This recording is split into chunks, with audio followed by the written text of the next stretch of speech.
Good afternoon, my name is Riley Esparza, and today I will be presenting my findings on power and narcissism in America in my presentation, The Good, the Bad, and the Narcissist. So what is narcissism?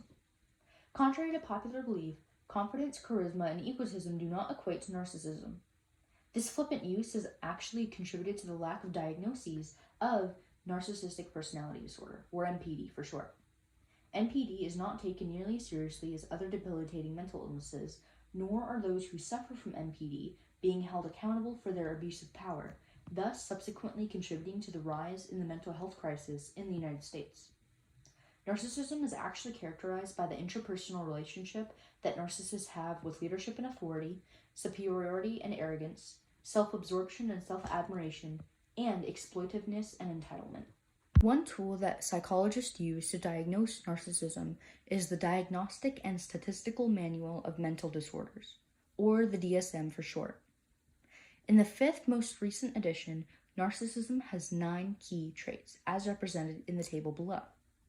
Additionally, in order to be diagnosed with narcissistic personality disorder, there has to be a prolonged expression of at least 5 of these traits, and they must be present to a degree during an individual's childhood. Today in America, we're experiencing an epidemic of narcissism. But what causes NPD? Like many other psychological concepts, it all boils down to the nature versus nurture attribution. On one hand, the susceptibility of NPD is the same as other mental disorders, such as depression or anxiety, and it can be increased when an offspring's parent passes these traits down. On the other hand, humans are like sponges. We absorb what we're surrounded by, and what we're surrounded by, especially in music, is a significant shift towards lyrics that reflect narcissism and hostility. Even with the Americans that do not listen to a lot of music, we are still drowning in influencer culture, which perpetuates this epidemic. One study has shown that celebrities were significantly more narcissistic than the general population, which is incredibly unsurprising. What is surprising is that another study found that 30% of young people were classified as narcissistic. Coincidence? I think not. When our American culture fosters narcissism, we are causing an increase in narcissism from the nurture side of psychology, which in turn will eventually contribute to an increase in narcissism that can be passed down from generation to generation. Before we can discuss the negative effects of narcissism, we must first acknowledge the relationship that narcissists have with power.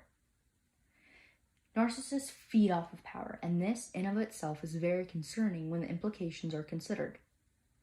Power affects 2 people, the individual that holds the power and the individual that is powerless.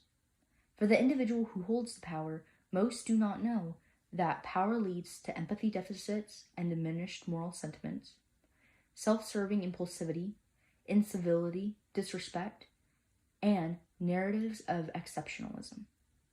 When narcissists are granted additional power, especially in group settings, it further amplifies these negative results. Similar to economics, where the rich get richer and the poor get poorer, narcissists in power tend to gain more power, whereas the victims tend to lose more power as they slide down the slope of powerlessness. This alone is very concerning, because all of these effects can and will undermine our society. Those without power experience powerlessness, which involves facing environments of continual threat, undermines the ability to contribute to society, and causes poor health, which allows narcissists to feel content and remain in power. Since narcissists are master manipulators and emotional abusers, uncordial interactions with them can often cause individuals to question their own sanity. In order for a narcissist to be content, they have to have a position of power, such as a celebrity, a parental figure, and even sometimes an educational instructor.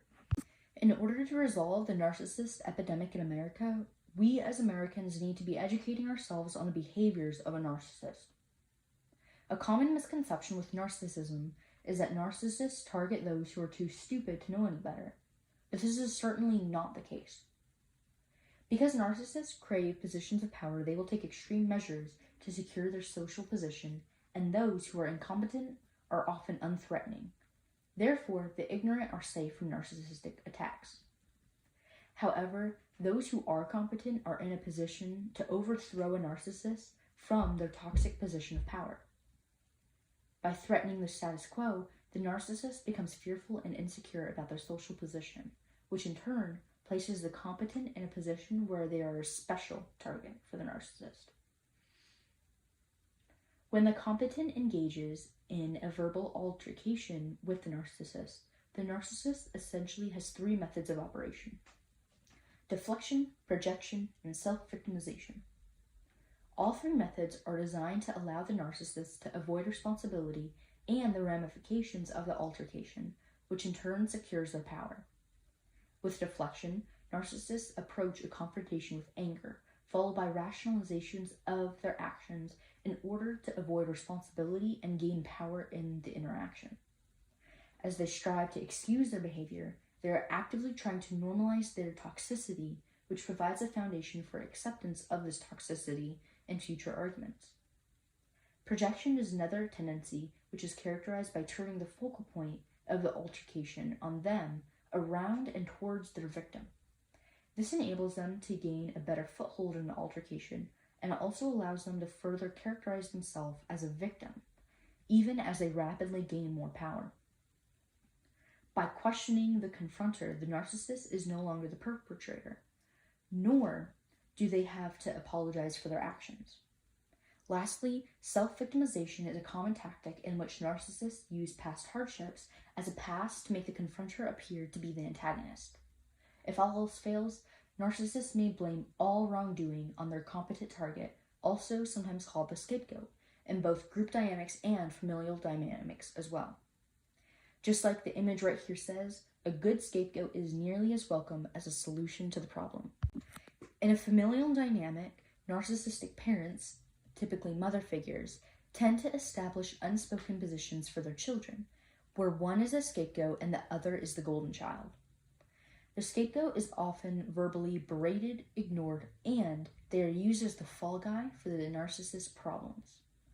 For example, if there was a verbal altercation between a narcissistic mother and non-narcissistic father, the narcissistic mother would blame the argument on the scapegoat, even if it was untrue.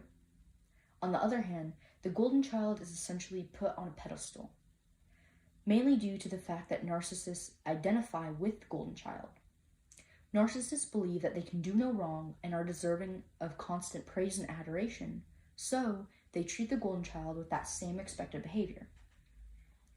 Although the scapegoat is directly emotionally abused, both the scapegoat and golden child endure emotional distress. With our current COVID-19 pandemic, especially in America, children, teens, and young adults are forced to stay at home to attend their respective institutions, which has proven to be difficult even with those who do not have parental figures with mental illnesses. Those who do have parents with mental illnesses, namely narcissistic personality disorder, students are forced to remain in the same environment with parental figures that are abusing the power they have.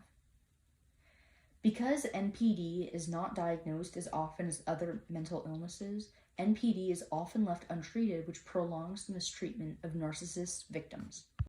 In group settings, narcissists also employ a scapegoat dynamic, but they negate the golden child position. Instead, they create an environment where their scapegoat is treated poorly by the rest of the group, with the ringleader being the narcissist. Typically, a narcissist blames the scapegoat for the social problems that may occur in a group, such as a fight or a falling out. They manipulate not only the scapegoat, but the others as well in order to alienate the scapegoat by enacting an us versus them situation. Again, the competent scapegoat is targeted because they threaten the narcissist's position of power. If the scapegoat succeeded in exposing the narcissist for their abuse of power, the narcissist would lose their power, and obviously, that can't happen. With scapegoats, narcissists employ their method of deflection in order to pass the responsibility onto the scapegoat in order to fulfill the function of the scapegoat. With narcissistic relationships, narcissists are also inescapable because in order to protect their sense of power, they refuse to allow their scapegoat to leave on their own accord.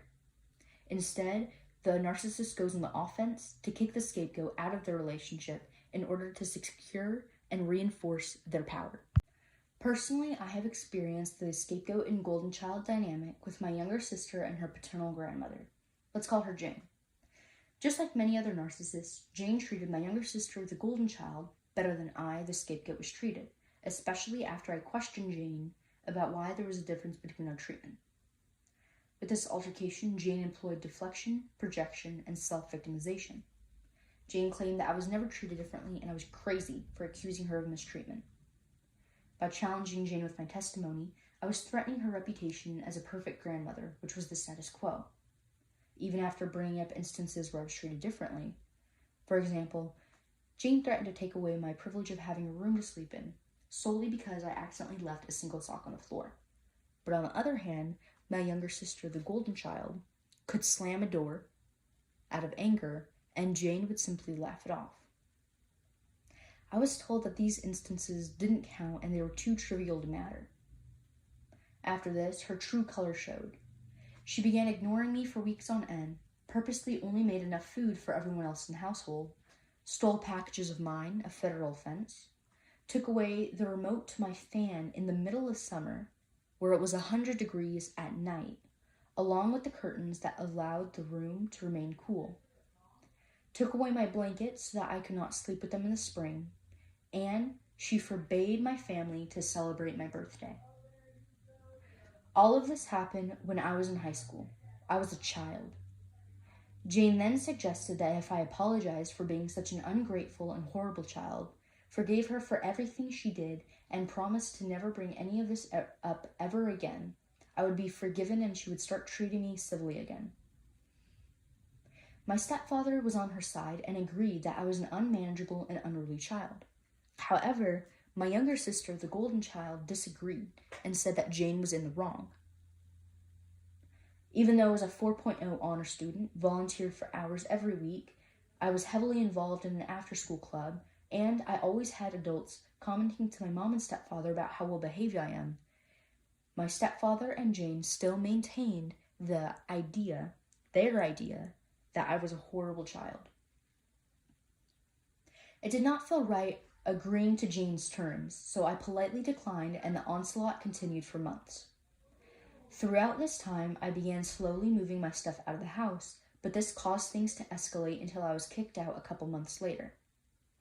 Again, instead of allowing the scapegoat to leave the narcissistic relationship, the narcissist must be the one to assert their power and kick the scapegoat out. After I was kicked out, she refused to allow me to take my cat that she hated and abused because it was the last thing she could take away from me. This put me in a position to have to beg and negotiate in order to get my cat back, which is just what she wanted. After the dust settled, I began to realize that the relationship was worse than I had initially observed. In today's day and age, there is an increase in celebrity worship. Celebrities are heavily idolized, publicized, and criticized for everything they do, whether it be positive or negative actions. In the past few years especially, cancel culture is influencing the mainstream media's focus on those who consistently toxically instigate controversy and fan the flames through manipulation, self-victimization, deflection, and projection. Sound familiar? These limelight seekers may be a result of a new personality type called need for drama, in which narcissism is actually part of this need for drama personality type. When these limelight seekers get what they want, it provides a precedent for others who crave the same thing. As celebrities become more idolized, not only do their narcissistic tendencies increase, but the narcissistic tendencies of their followers also increase. In the future, there will be an increase of those who develop NPD, and with this in mind, it is just as important to help those who struggle with narcissism as those who are victims of narcissism. My solution to slow and stop the rapid rise of narcissism in America is to expand the resources available to diagnose and treat NPD. With more education about NPD, we will be able to identify what this mental illness really is instead of spreading stereotypes about narcissists. More importantly, those who suffer from NPD will be able to get the help they need and deserve. In the future, if we as a society are educated on the power that comes with NPD, we will be able to break this cycle of abuse that comes with this toxic power. Here are some sources that I found helpful through my research. Thank you for watching.